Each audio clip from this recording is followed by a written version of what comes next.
kuabudu wewe Bwana, nisiabudu fedha. Kwa jina la Yesu, kwa damu ya Yesu, fungua milango yangu Bwana, fungua milango yangu neema. Kwa jina la Yesu, kwa damu ya Yesu, kwa jina la Yesu, kwa damu ya Yesu, ninajiconnect na fedha za Tanzania. Shilingi 50 itakuja kwangu, shilingi 100, shilingi 200, shilingi 500, shilingi 1000, shilingi 2000, shilingi 5000, shilingi 10000. Kwa wingi wake wanaita hizo fedha zinitie kwa jina la Yesu. Maana umesema mwenye nacho ataongezewa, asiyekuwa nacho atanyang'anywa hata kidogo alicho nacho.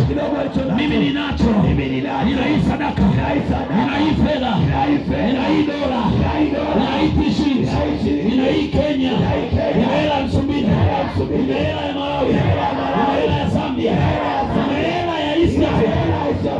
Yesu, ninataka maongezeko, niongezewe kama neno lako linavyosema. Napokea maongezeko, napokea maongezeko. Walio watu wangu, waliofanya biashara wenzangu, wanaotaka kufanya biashara nini, wanakuja utajiri wa mataifa, waniwasilia watu wangu wa nguvu, wanakuja kufanya kazi pamoja nami.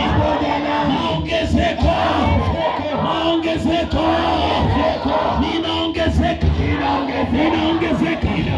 Napokea mtaji mkubwa, napokea biashara kubwa, napokea mkataba mkubwa kwa jina la Yesu. Pokea. Rapa sata ya reko raba sika yama. Yuko malaika saiwa wa baraka, yule ambaye Yakobo aling'ang'ana achie baraka.